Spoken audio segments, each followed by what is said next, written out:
For busy moms, digital overwhelm typically shows up in three main areas. Photo chaos. So the average smartphone user, they have over 2,500 photos. And for moms, that number can easily quadruple. And then email overload. Studies actually show that the average person receives 120 emails a day. That's over 40,000 emails a year. Like, that number is insane to me. And then notification fatigue. Those little red dots demanding our attention create what psychologists call attention residue, where part of our brain stays occupied with the notification even when we're trying to focus on something else. Digital clutter is more than just annoying and obnoxious. It's mentally exhausting.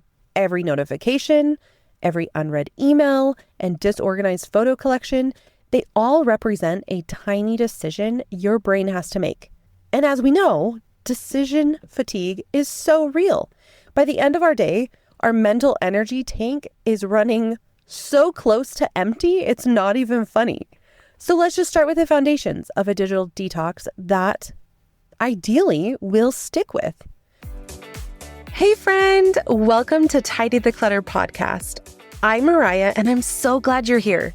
This is your space for discovering real life ways to simplify both your home and digital world.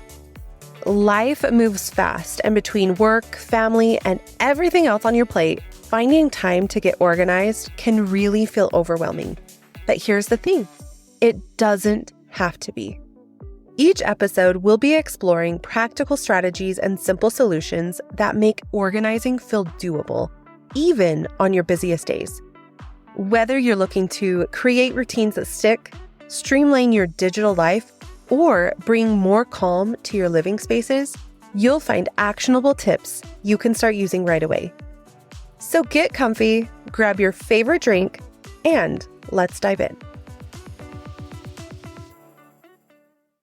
Digital clutter is something we all face, but really we rarely talk about. Those thousands of unorganized photos on your phone, or the hundreds of unread emails in your inbox, or even the countless downloaded files you download, but then you can't find. And can we just for 5 seconds talk about those notifications that are just piling up on the phone and they constantly demand our attention? It's clutter. That is digital clutter, my friends. That doesn't take up physical space in our homes, but it certainly takes up mental space in our minds. Does that sound familiar? Do you feel buried under this invisible mountain of digital chaos? You're not alone. The average person has over 2,500 photos on their phone, and they receive more than 120 emails a day, and they have dozens of apps competing for their attention on a daily basis. And as a busy mom, those numbers could be even higher for us. In this episode, I'm going to be sharing kind of a step-by-step method, if you will, to decluttering your digital life and transforming the digital organization into a stress-free routine that actually works for busy moms like us. If you've been with me for a while, you might remember episode 19, where we talked about digital organization systems. Today, we're taking that a step further with practical detox strategies that are specifically designed for busy moms who really need real solutions that work in the real world and not these perfect systems that require hours of maintenance and are honestly never going to get done because we don't have hours of time to spare. Last week, I promised that we would dive into digital decluttering for busy moms, sharing strategies for tackling those thousands of photos on your phone or managing your inbox or even creating those digital systems that actually save you time rather than creating more work. So I think I've talked enough, so let's just jump right into it. Before we get started, I wanted to circle back to something we discussed in episode 12.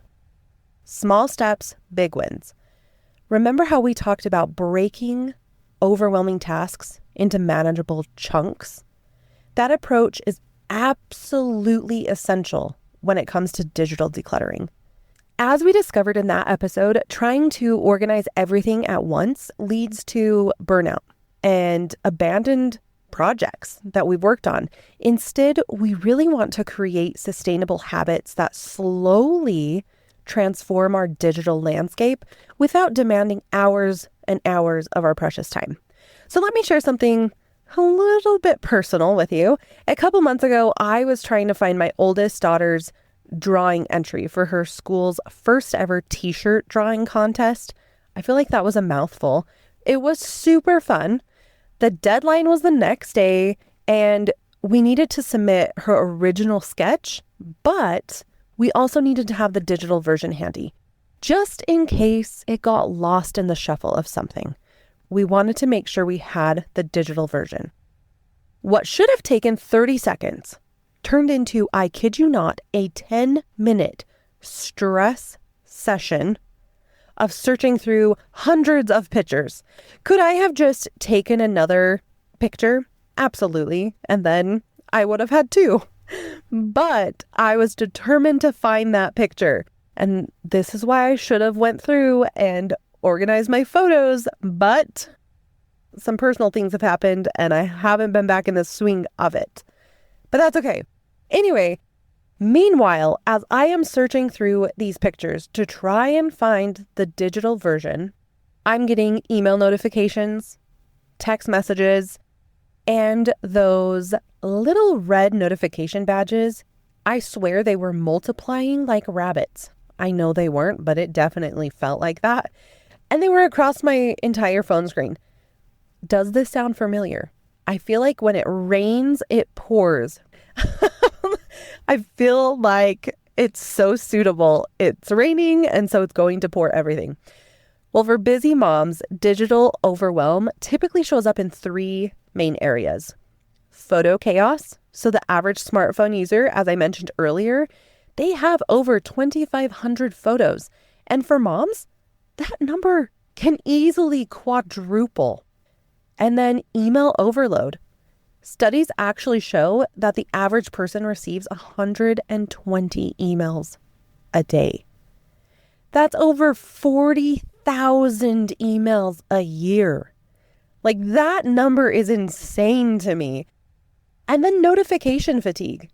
Those little red dots demanding our attention create what psychologists call attention residue, where part of our brain stays occupied with the notification even when we're trying to focus on something else. The result, constant low-grade stress. Now, it is low grade, but it's still stress.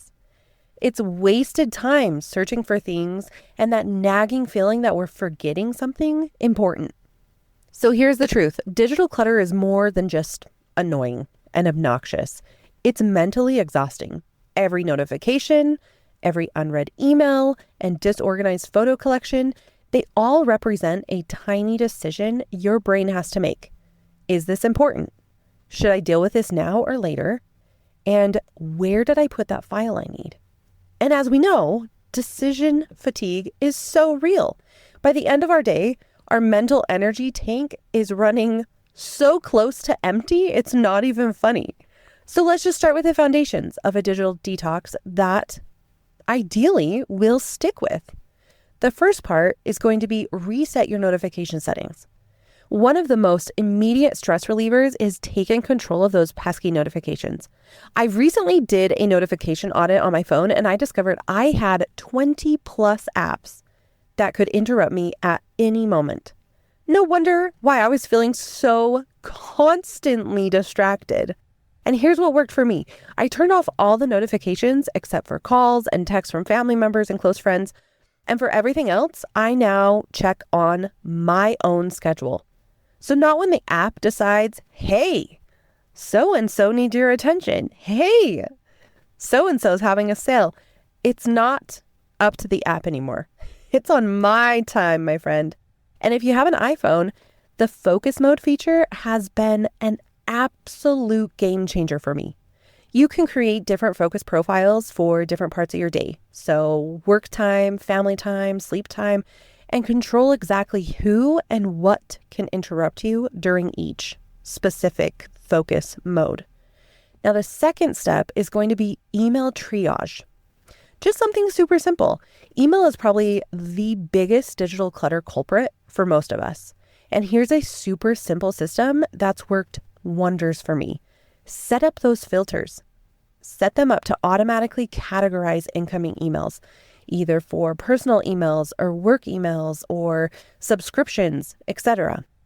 Then unsubscribe ruthlessly from newsletters you don't actually read. If they are not going to serve you a purpose, you don't need them in your inbox. Then create an action required folder for emails that need your response. They need it right now. They need it today. Those are your action required emails. Then process your inbox in batches, 2 to 3 times a day, not constantly throughout the day, but depending on how many emails you get that really need your action, you could do this once a day, or maybe it is more like 2 or 3 times a day, but it doesn't have to be a constant thing. The key is to make your email work for you and not against you, not pulling you away. Make your email work for you. When you set up proper filters, you'll only get notifications for truly important messages, not the latest sale at your favorite store. Busy moms, it's time to reclaim your time, so you can really focus on what truly matters to you. And speaking of what truly matters, isn't it amazing how much mental space we can really free up when we're not constantly bombarded by digital noise? It's insane. My friend, just try it and tell me you don't feel slightly better. Let's keep going with more practical strategies to create that peaceful digital environment that honestly we all deserve. So the next section is going to be photo management that is very simplified. So let's talk about those thousands of photos that are clogging up your phone. In episode 24, we did a deep dive into family photo organization, but let me share a quick refresher because it's such an important part of digital decluttering. Photos are often our most precious digital assets, but they can quickly become overwhelming. I am almost constantly reminded of this when I realize I haven't decluttered my photos in a while. The last time I was looking through my photos, there were nearly 100 identical pictures of my bedroom carpet with my youngest daughter's leg just chilling. 100 of those pictures. Granted, if you have toddlers, you probably know what I'm talking about. They somehow take your phone and they can figure out the camera and boom, boom, boom, boom, boom. You've got so many pictures of the exact same thing. Anyway, if you're struggling with photo chaos, here's kind of a more streamlined approach that might help.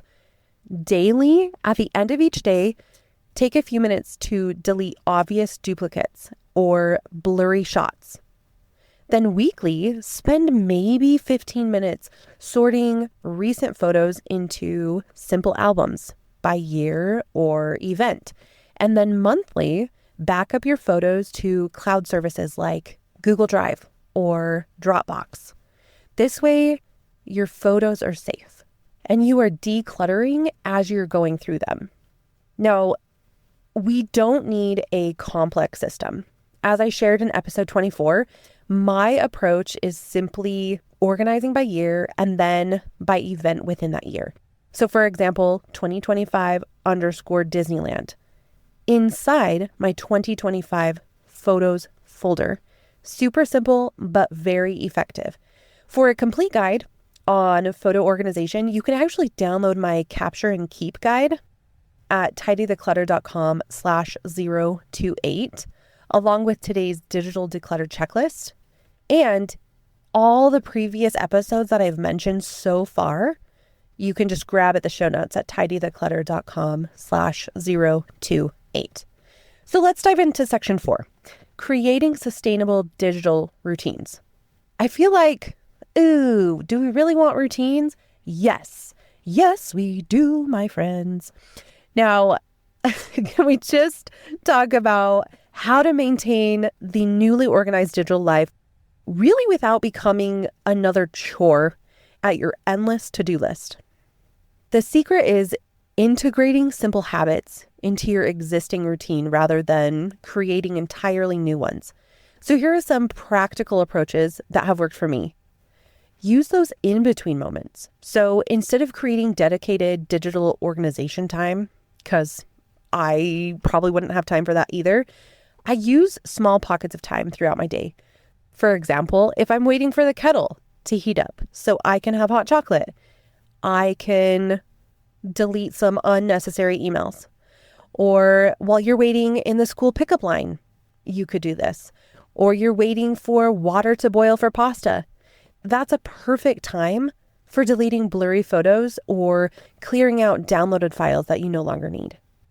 Another approach is create weekly reset triggers. So link your digital cleanup to something you already do regularly. For me, Sunday evening works well for a quick 15-minute digital reset while I'm planning my upcoming week.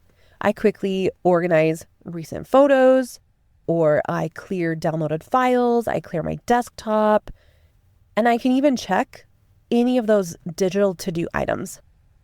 Lastly, utilize focus mode. As I mentioned earlier, the focus mode on iPhone has really been a game changer for me.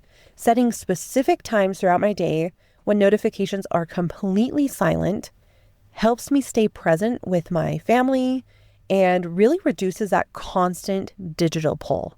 So when I'm at work, I'm in work mode and I can focus on work tasks without constant interruptions or the spam calls that still somehow sneak through after it feels like, no, take me off your list, but somehow they still keep coming. I don't get interrupted with those because I'm in work mode. And then when I'm in family mode, I can be fully present without certain digital distractions really taking me away from it. The goal isn't perfection, it's progress. So even small improvements in your digital organization can significantly reduce your stress levels and really improve your efficiency. We're going to jump into the next section, which is really tech tools that helped and didn't overwhelm me. So not all technology adds to our digital clutter. Some tools can really help us maintain order. For instance, focus mode on iPhone. I am not that familiar with Android, but I feel like there's some type of focus mode on Android. If you have an Android, let me know because I might have quoted that completely wrong. But as I mentioned earlier, the focus mode feature just allows you to silence notifications during specific activities or times of day. I set mine up for family time, work time, and even sleep with different permissions for each. Then you can do email filters. Every email provider has filtering capabilities as far as I'm aware. So take 30 minutes to set these up once and you'll save countless hours of manual sorting throughout the year. Now, cloud storage organization. Whether you use Google Drive or Dropbox or another service, create a simple folder structure with categories that make sense for your life. I use main folders with logical subfolders within each, but I don't go folder, subfolder, subfolder, subfolder. I don't box it down like that because then it gets too crazy. So keep it simple. The best organizational system is one that you're going to use. So it's better to have a simple system you can maintain rather than an insanely complex one that you're going to set up and abandon a week later. As moms, we're not just organizing our digital lives for ourselves. We're also setting the example for our children. And I need to be completely honest here, this is something I struggle with too. One thing I've realized is that our kids don't see what we're actually doing on our devices. They don't see that I'm responding to important emails or organizing family photos or working. They just see mom on her computer or mom on her phone. And I know it can be so difficult to build these healthy habits and have kids follow them. Sometimes I'll look up from answering a work email and realize, oh my gosh, my kid has literally been trying to get my attention, but I've been so knee deep in this email that I haven't been able to focus on her. And in their eyes, I've just been ignoring them to stare at a screen. That's not the example I want to set. And it is horrible. It makes me feel so bad every time. Instead, we can model intentional technology use. So be transparent about what you're doing. I need to answer this important email, and then we can grab the art supplies together. Or you can designate tech-free zones and times in your home. Talk openly about how technology can really be helpful and it can be distracting. And then involve kids in age-appropriate digital organization tasks like sorting family photos together. You can even demonstrate how to evaluate which digital content is worth keeping versus what might not be worth keeping. When our kids see us being intentional with our technology use and setting boundaries, creating systems, and being present, they learn valuable life skills they'll need throughout their lives in this digital world that they are completely growing up in. So before we wrap up, let's just recap the key strategies we've covered today for breaking free from digital clutter. First, take control of your notifications. Second, implement a simple email triage system with filters. Third, use the 15-minute method for photo management. Fourth, create sustainable digital routines that will fit into your existing schedule. Fifth, utilize tech tools that will help you rather than hinder your progress. And lastly, number 6, model healthy digital habits for your family. We want technology to really enhance our lives, not completely destroy or complicate them. For all the links and resources mentioned in today's episode, including my free 15-minute digital declutter checklist and the capture and keep guide for photos, head on over to tidytheclutter.com/028. The digital declutter checklist includes step-by-step guidelines for tackling each area of digital clutter, plus weekly and monthly maintenance ideas that typically take minutes to complete. Next week, I'm going to be diving into the evening reset routine that has completely transformed our mornings at the house. I'm going to be sharing the specific 15-minute practice that studies show can really cut chaos in the morning by more than half.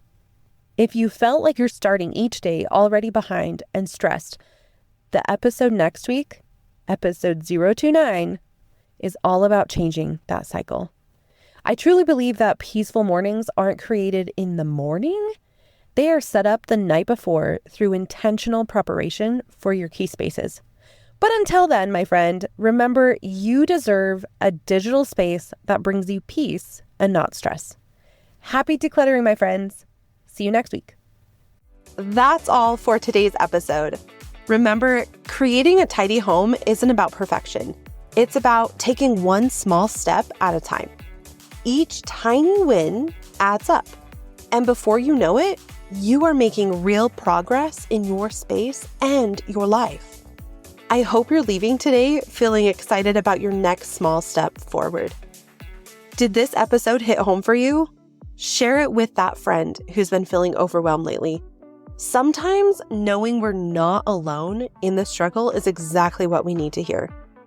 And if you are loving these tips, following the podcast and leaving a quick review really helps other moms discover these simple solutions too. You can find all the resources mentioned in today's episode, plus explore our previous episodes at tidytheclutter.com/podcast. And hey, if you haven't grabbed your free digital declutter checklist yet, this is your friendly reminder, my friend. Digital clutter is sneaking into our lives more and more each day, but you can take control before digital clutter takes control of you. Head over to tidytheclutter.com/digital15 to get started. Until next time, keep things simple, stay focused, and enjoy those small wins along the way. Take care and talk soon.